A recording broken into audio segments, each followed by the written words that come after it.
Hi everyone, welcome back to my channel. खुलुमबाय बयनिसिमबो आसा खालाम नोंथांमोना बयबो मोजाङैनो दं होननानै ओमफ्राय आंबो मोजाङैनो दं। आं दिनै नोंथांमोननिसिम मोनसे भिडिअ लानानै फैलायबाय। ओमफ्राय दिनैनि भिडिअआनो जाबाय आं दा शुटिंनि थाखाय ओंखारबोलायबाय आरो शर्ट मुभिनि शुटिंनि थाखाय ओंखारबोलायबाय। ओमफ्राय टाइटेलनि नामा जाबाय रं नाम्बार पार्ट 2। माखासे सिगांनियाव आं गैयामोन, एबारनि पार्ट 2 आवहाय आं दङ। दा आं बेनिनो एफा भिडिअ देखायलांबाय थानोसै नोंथांमोननोहाय। ओमफ्राय दाखालिहाय आं नोंथांमोननि सिगाङाव बुंदोंमोन कि आं मोनसे शर्ट मुभि खालामबावदोंमोन ना, फेसबुकनि स्केला। दा बे भिडिअआहाय आपल'ड जाबाय। ओमफ्राय आं बे भिडिअनि लिंकखौहाय आंनि डिसक्रिपसनाव होना होगोन। ओमफ्राय नोंथांमोना नायलांबाय थाबानो जाबाय भिडिअखौहाय माबायदि जादों। ओमफ्राय आंहा बे सान्दुङाव थानो बानानैनो सायख्लुमावसो थाफैबाय आङो। हाला आङो सान्दुङानो। अयथासार एसेबो बारानो गैया, बिफां लाइफां दंबाबो। स' बिदिब्ला नोंथांमोना आंनि भिडिअखौ जोबजासे नायलांबाय थाबानो जाबाय। नोंगौ गुफुंथारल' नै। जों दा शुटिंनि थाखाय ओंखारबाय।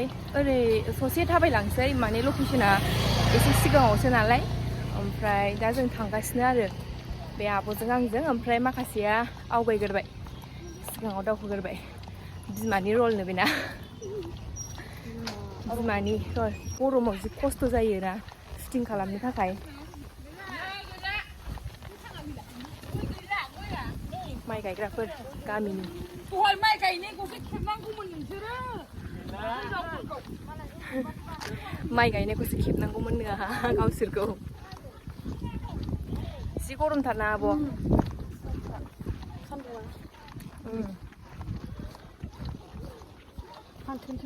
सोमहाबजोबलायसिगोन जोङो दा सान्दुङाव। दा ससे थाबायनायानो जि मेंखालायबाय। बिदिब्ला भिडिअखौ नायलांबाय थादो जोबजासे। आं देखायलांबाय थागोन, जों मारै शुटिं खालामलांबाय थागोन बेखौ देखायलांबाय थानोसै आङो नोंथांमोननिसिम। नोंथांमोना आंनि भिडिअखौ जोबजासे नायलांबाय थाबानो जाबाय। गरम आयु मायसि गरम, एसेबो बार गैथारा। जोमै लाजोबनाय।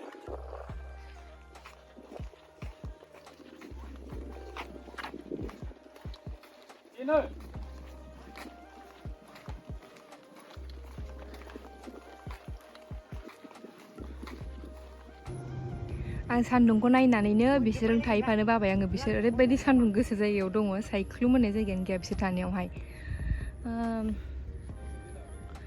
र' दा देखायहैगोन आङो दसे उनावहाय खाथियाव थांनानै माब्रै सोलिगासिनो शुटिंआ। एसे सायख्लुम जाग्रोथों। बांद्राय सान्दुङाव थांनांगौबा बेहुस जानानैसो गोलैगोन। शुटिंआ बोजों, मानसिया बोजोंसो जागोन। बेखायनो आं दानो थांथ'ला। दसे उनावहाय एसे सायख्लुम जाग्रोथोंसै, ओमफ्राय बेनि उनाव थांगोन आङो। ओमफ्राय नोंथांमोननोहाय आं भिडिअखौहाय देखायनोसै खाथियावहाय।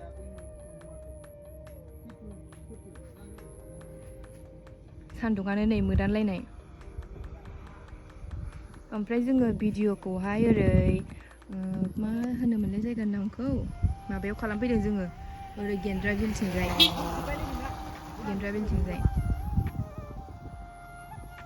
क'क्राझारावनोखा आरो जायगाया, जायफोरा नोंथांमोना मिथिया। जाय नोंथांमोना मिथिया जायगाखौहाय, बे गेन्द्रा बिला क'क्राझार एरियायावनोखा आरो।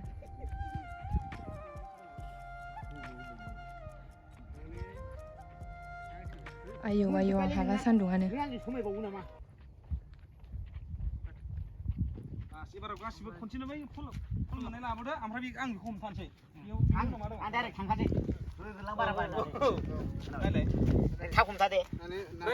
जों दा रेडि जाजोब्बाय शुटिंनि थाखाय। नै गासिबो मानसिफ्रा। माखासेफोर फैबावनांगौमोनदां, फैजोबनो खायफा सोलाबासै।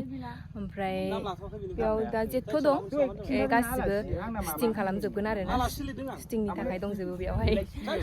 जि गरमलै, ओमफ्राय मारै खालामगोनथाय भिडिअखौनो आं टेनसनसो जाखाबाय। नैबे दादानि चेनेल, दादा नाहरलाय। बे दादानि चेनेलावनो होगोन, बर' सावगारि। बुंदो माबाफोर। बिथांमोना बड' सावगारिखौ नुफेराखैबा बड' सावगारि चेनेल थुदो, साबस्क्राइब खालामदो, लाइक खालामदो, शेयार खालामदो।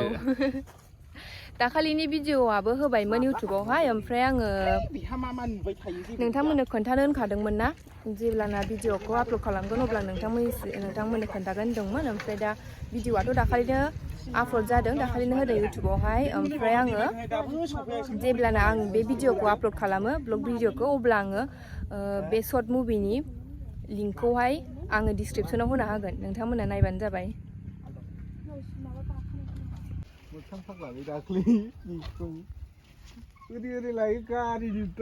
थैसिगोन आं सान्दुङानो हाला अयथासार गरम आयौ खर'खौ बोख्लाय नालाय बोख्लायदो औवा दा होनदो गिदिंदो खर'खौ बोख्लायदो बोख्लायदो औवा दा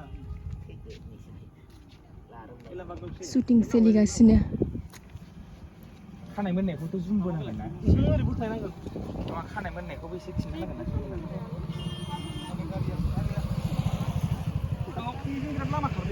जाला आं गरमा हाला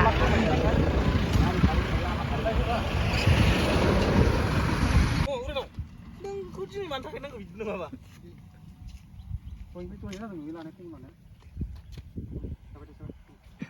खनै ओरै खर' खाबा माखौ बोख्लाय मिथिबाय ओरै बोख्लायदो ओरै बोख्लायदो आं जालालै गरमा आयै सोमहाबजोब्बाय नै सान्दुङाबो दहाय अखा दोमैलु जादोंमोन दा सान्दुं दुंबाय जाला आं गरमा हाला एकदम रागा जोंखानाय आरोखि हनै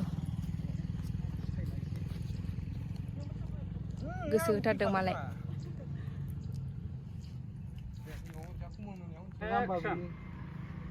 मोनजोब्बायलै नोंना नों आंजों समायबावो नामा बिनि दायनिगिरिया बे नङाथ' सोरथो ना नों आं नङाब्रा जासिगोन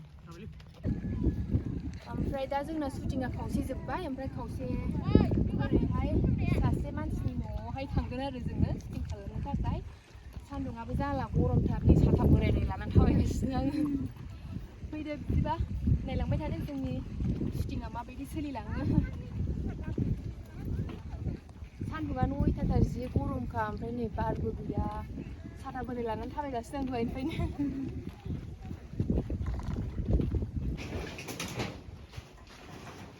ओइ लाइफां थांदोंना थाङाखै जाखोब्रा जौ नांगौमोनलै जोंनो सोर बि ओइ जोंसो जौ लांनो फैदों आं गरमा जाला नै दा जोंना शुटिंआ जागासिनो आदा गरमाव शुटिं खालामनानै माबायदि मोनदों बुंदो आयौ आवलिजोब्बाय आं गरम मोनबा मा जागौमोन थान्दा दा ओरै सोबलाय सोबगौमोन आंबो बिराद खस्थ' गरमाव शुटिं खालामनांगौ फुंनिफ्राय लानो मोनोबा मोजांमोन जोंना एसे टाइमा सर्ट जानानै दा एसे टाइमा लेट जानानै बानायनांबाय नालाय एसे सयज' खालामनांगौबो जाहैबाय दा उफाय गैया जेरै नों आरो आं बिदि जाहैबाय भिडिअखौ नोंथांमोननो देखायलांबाय थागोन आरो गोलोमफुजोब्बाय नै आबौआबो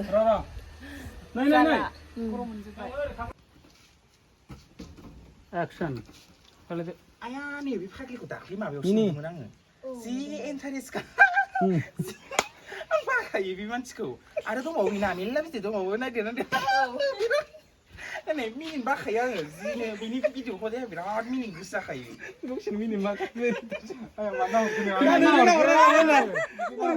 नोंसोर सानदों नाय मोखां नायलाय मिनिबाय था नामा होननाय जादों आंना आं गोनबा जोब्बा नांगौ आरो दालाम नालाय नोंसोरनि खोथाखौ जों खालामो